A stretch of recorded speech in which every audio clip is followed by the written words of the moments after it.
Assalamualaikum warahmatullahi wabarakatuh. Sebelumnya saya akan menjelaskan mengenai materi aliran sastra Indonesia. Dengan saya Nida Ulhaq dari Program Studi Pendidikan Bahasa Sastra Indonesia dan Daerah Offering B dengan NIM 210211602 dan 875. Yuk simak lebih lengkap materi berikut ini. Munculnya aliran karya sastra dipengaruhi oleh 3 hal, yakni yang pertama, peristiwa, kedua, sikap sastrawan, dan yang ketiga, kondisi sastra. Tidak ada karya sastra yang hanya mengandung satu aliran. Sebuah karya sastra dinilai dari apa yang dominan di dalamnya. Klasifikasi tentang aliran sastra ini semakin berkembang dan semakin banyak. Ini selaras dengan semakin beragamnya karya sastra yang muncul.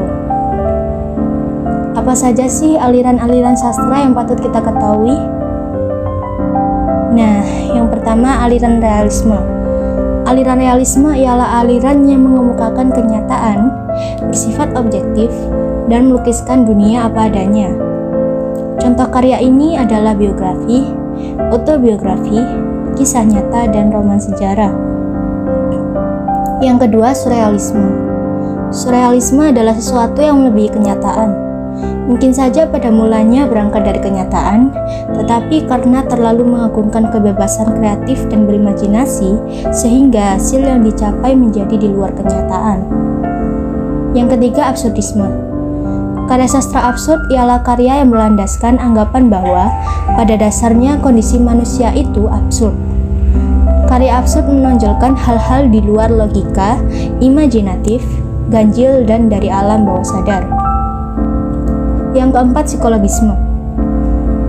Aliran psikologisme adalah aliran karya sastra yang menekankan pada masalah keadaan, perubahan, dan perkembangan kejiwaan tokoh di dalam karya sastra dalam kaitannya dengan berbagai peristiwa.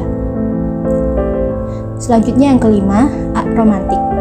Aliran romantik merupakan aliran kesusastraan di Eropa pada akhir abad ke-18 yang mengutamakan perasaan, lukisan angan-angan, emosi, dan sentimen idealisme. Yang keenam, eksistensialisme. Eksistensialisme dalam sastra adalah aliran sastra yang mencoba mempersoalkan dan menggambarkan keberadaan manusia dalam hubungannya dengan sesama manusia, alam, dan Tuhan. Yang ketujuh, filsafatisme.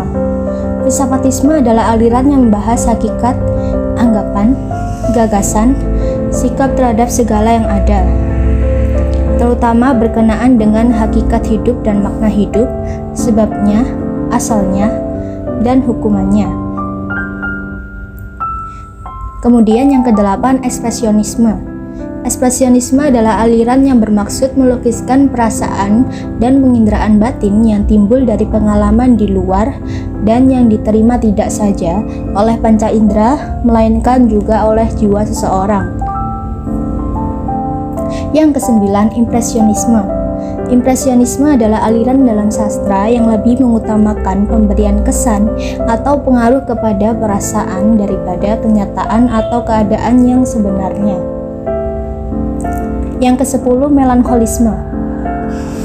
Melankolisme adalah aliran karya sastra yang menggambarkan kemurungan, kegetiran, kemuraman, kesedihan yang dipengaruhi oleh tekanan jiwa yang sedih.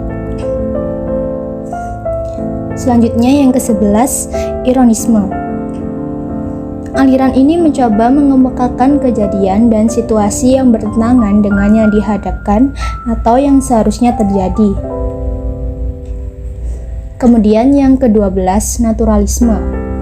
Naturalisme adalah aliran dalam sastra yang menggambarkan sesuatu sebagaimana adanya dengan teliti dan jujur. Yang ke-13, determinisme.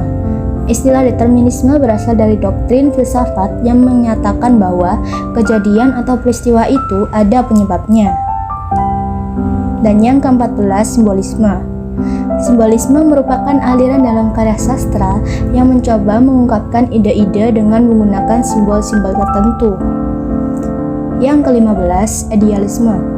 Idealisme merupakan aliran dalam karya sastra yang bersifat khayal atau fantastis yang menunjukkan keindahan, cita-cita, dan kesempurnaan.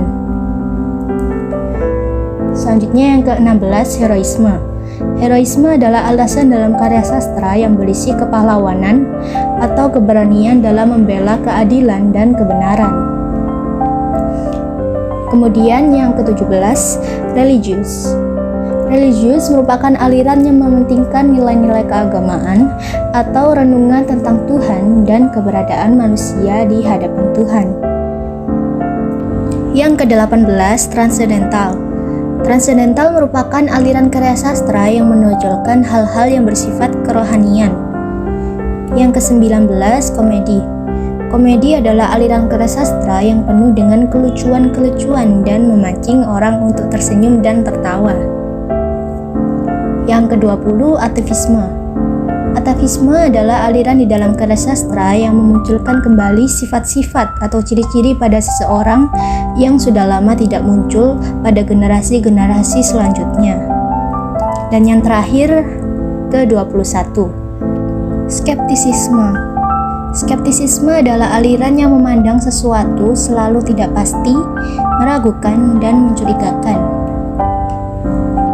Nah, cukup sudah penjelasan materi dari saya. Semoga bermanfaat. Terima kasih. Wassalamualaikum warahmatullahi wabarakatuh.